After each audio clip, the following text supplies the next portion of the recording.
warahmatullahi wabarakatuh. Alhamdulillah wa syukrulillah wassalatu wassalamu ala rasulillah Muhammad bin Abdillah.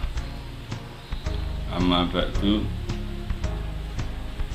Hadirin jamaah Gerakan Pemuda Ansor Kabupaten Seruyan yang kami banggakan, ngaji kita yang ke-18, ngaji kitab Bulughul Maram, hadis Bulughul Maram. A'udzu billahi minasyaitonir rajim. Bismillahirrahmanirrahim. An Aisyah radhiyallahu anha qalat kana Rasulullah sallallahu alaihi wasallam yaksilul maniyya thumma yakhruju ila sholati fi dzalika thawbi wa ana anduru ila atharil ghusli. Muttafaqun alaih. Hadis dari Sayyidatina Aisyah radhiyallahu anha qalat, beliau berkata bahwa Rasulullah sallallahu alaihi wasallam yaksilul maniyya, membasuh air mani, thumma yakhruju ila sholati, kemudian beliau yakhruju, keluar rumah, ila sholati, untuk melaksanakan ibadah sholat, fi dzalika saubi, dengan tetap memakai pakaian yang dibasuh tadi. Wa ana anduru ila atharil ghusli, dan saya, bilang Siti Aisyah, melihat atharil ghusli, bekas basuhan Rasul yang ada pada saub, yang ada pada pakaian tadi.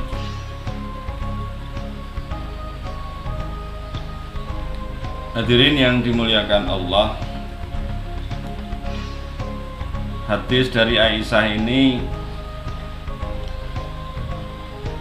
memberikan informasi kepada kita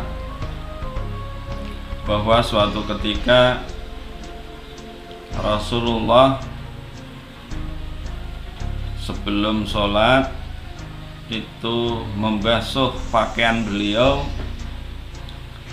membasuh air mani yang ada di pakaian beliau, kemudian keluar, kemudian beliau menuju masjid untuk melaksanakan sholat. Dan Siti Aisyah melihat bekas basuhan yang ada pada pakaian Rasulullah tadi. Pengarang kitab Ibanatul Ahkam menjelaskan, karamallahul insana wa faddalahu ala sairil hayawani bi toharoti aslihi. Pengarang kitab Ibanatul Ahkam menjelaskan bahwa karramallahu al insana wa faddalahu, Allah subhanahu wa ta'ala lebih memuliakan manusia, wa faddalahu, dan melebihkan manusia, ala sairil hayawan, terhadap hewan yang lain, terhadap makhluk yang lain, bitoharoti aslihi, dari sisi sucinya materi penyusun daripada manusia. Laqad akhbarat ummul mukminin Aisyah radhiyallahu anha, bahwa ummul mukminin Siti Aisyah istri Rasulullah telah akhbarat, menyampaikan informasi, annaha kanat tafarraqal maniyya min thawbi Rasulillahi, bahwa Siti Aisyah beliau telah menggaruk air mani, membersihkannya dari pakaian Rasulullah.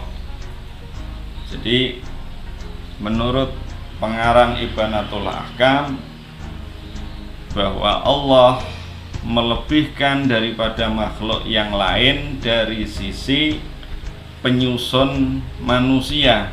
Artinya manusia karena adalah perkembangannya dari air mani, maka air mani ini adalah sesuatu yang toharoh aslihi, yakni suci, sehingga suatu ketika Rasul Siti Aisyah menggaruk pakaian Rasulullah yang di dalam pakaian itu terdapat air mani yang kering tanpa harus dibasuh.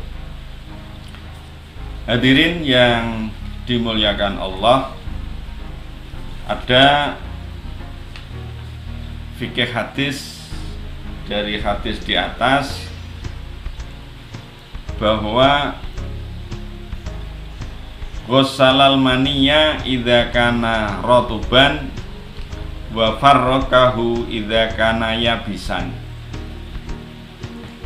Fikih hadis yang dijelaskan oleh pengarang Ibanatul Ahkam bahwa ghussalal maniyya idza kana ratuban, membasuh mani yang menempel di baju jika idza kana ratuban, jika kondisi air mani itu basah.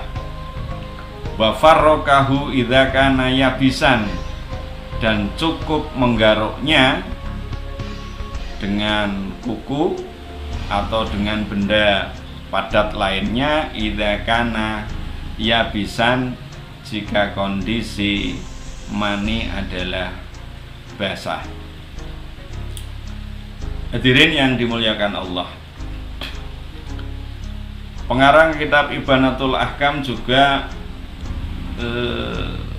menguraikan bahwa ulama berbeda pendapat melihat hukum posisi air mani. Untuk Abu Hanifah dan Imam Malik melihat bahwa air mani ini najis, sedangkan Imam Syafi'i dan Imam Ahmad berpandangan bahwa air mani adalah suci. Hadirin yang dimuliakan Allah, dalam kehidupan kita, di dalam kita menjalankan sholat 5 waktu, tentunya suatu ketika bisa jadi kita melaksanakan sholat di mana di dalam kita melaksanakan sholat subuh misalnya, begitu pulang dari masjid ternyata baju kita, sarung kita ada air mani yang masih menempel. Dari sisi pendapat Imam Abu Hanifah dan Imam Malik, maka tentunya kita harus mengulang sholat kita, sebab syarat di dalam melaksanakan sholat salah satunya adalah suci pakaian kita. Jika kita mengikuti Imam Abu Hanifah dan Imam Malik, tentunya ketika berpandangan air mani itu najis, maka ketika kita sholat dan di dalam sarung kita, baju kita ada air mani yang dinilai najis, maka sholat kita adalah batal. Dan tentunya kita wajib mengulang sholat kita dan mengganti sarung kita, pakaian kita dengan baju atau sarung yang suci. Yang kedua, ini yang memang pandangan kita karena kita adalah pengikut Imam Syafi'i, di mana Imam Syafi'i dan Imam Ahmad menilai bahwa air mani adalah suci. Maka ketika itu terjadi pada kehidupan kita setelah selesai sholat ternyata baju kita, sarung kita ada air maninya, maka tidak masalah. Karena apa? Karena baju kita, sarung kita termasuk masih kondisi suci, sebab air mani yang menempel pada sarung kita masih dihukumi suci, tohirun, suci, sehingga